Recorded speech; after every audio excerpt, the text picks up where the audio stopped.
video, I'm going to be showing you how to attach your warp to your front beam.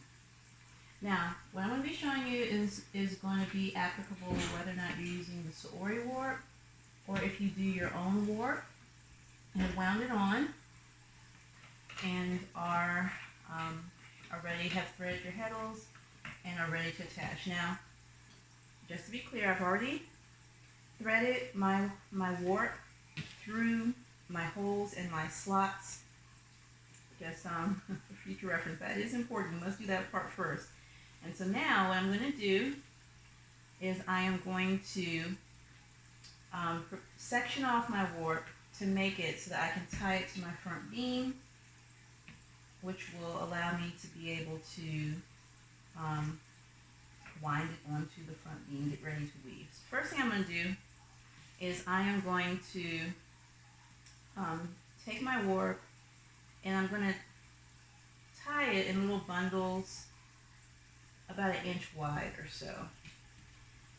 I like to tie on my warp to the front beam. Some people do or lash it on with thread. Some people do things different ways, but I prefer to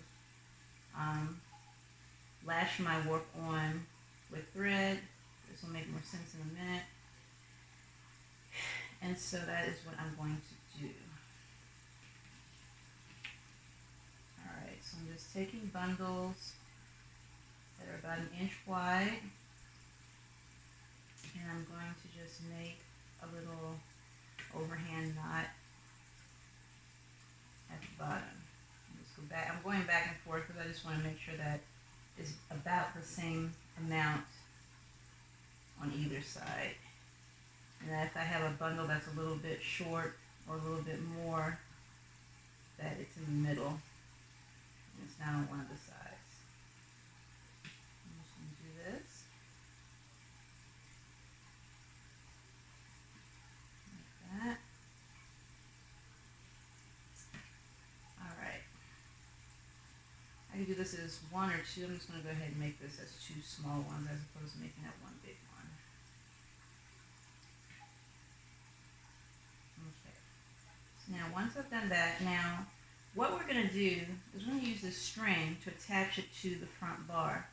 But we don't want to have, we want to be able to pull out the slack. So what I'm doing is I've released the crawl from the back and I'm loosening the knobs on either side. I want to back it back a little bit.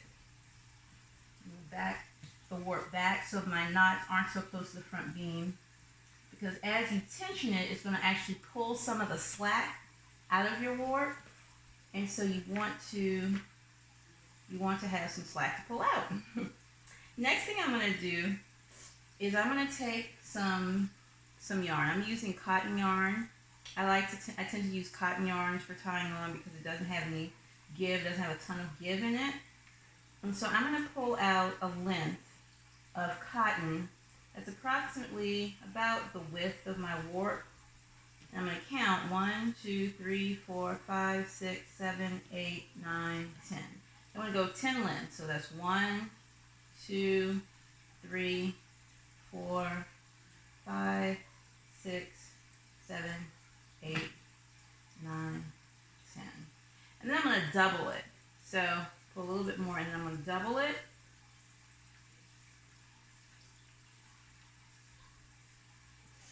I'm going to cut it and I'm done with that. Next thing is that I'm going to get my looped in, and I'm going to, starting at my loop in, I'm just going to wrap this around so I'm not messing with, I don't have this super long bit of yarn to be working with. I'm just going to wrap it up really quick, and then I'm going to sort of try to get, you want to come so that where you're starting is about the same distance from here. I'm just going to go ahead and use a tape measure just to make this simple. You can get your ruler or something. So I am about 6 inches in. So from my edge to where my first warp thread is about 6 inches. I'm gonna come over here and I'm gonna start from that first slot in the teeth and come over about 6 inches, and that's where I'm gonna start. I'm gonna take my looped end. I'm actually just gonna put it around one of the teeth and go over just a little bit, and then wrap it around the teeth. I'm going to engage my pawl so this will stop moving. Wrap it around a couple of teeth. And then I'm going to come over here and I'm going to pick up my bundle, pass my thread through, and then put it around a tooth. Go back, pick up my bundle, pass my thread through, and put it around. I'm going to keep going all the way across. I'm making a space or making a shed in each bundle. I'm just kind of passing the thread through that space, right? I'm going to keep doing this all the way across. There are many, many ways to tie the warp onto your front beam. Some people will tie on with surgeon's knots. Other people, start from the center and then go out. Some people start from the edges and come in. You can advance the front beam a little bit as you tie on to make up for the play that can be between the bundles. So you can have bundles. Any way you do it, you're going to have some type of bundle. I prefer to do it this way because I found that it's the quickest way for me to get attention. So when I get to my end, I'm just going to just kind of wrap it around a couple of teeth just so that it doesn't go anywhere. So this has a lot of play. What we're going to do next is okay, so this is the left side of our A. This is the right side of our upside down V or A. We're going to take a hold of the right side and we're going to pull. And we're going to hold it. And we're going to transfer that slack over to the next one. And we're going to pull, transfer the slack.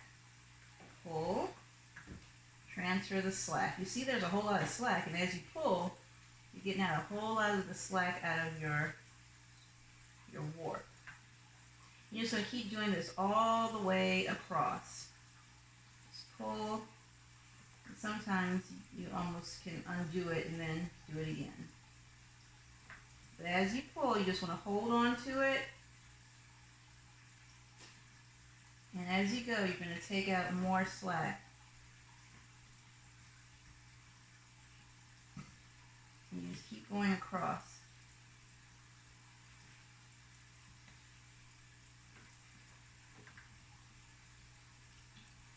Okay. So now, once you get to the end, you're going to wrap it around just to secure it for a minute. And then you're going to go back and feel. That feels pretty good.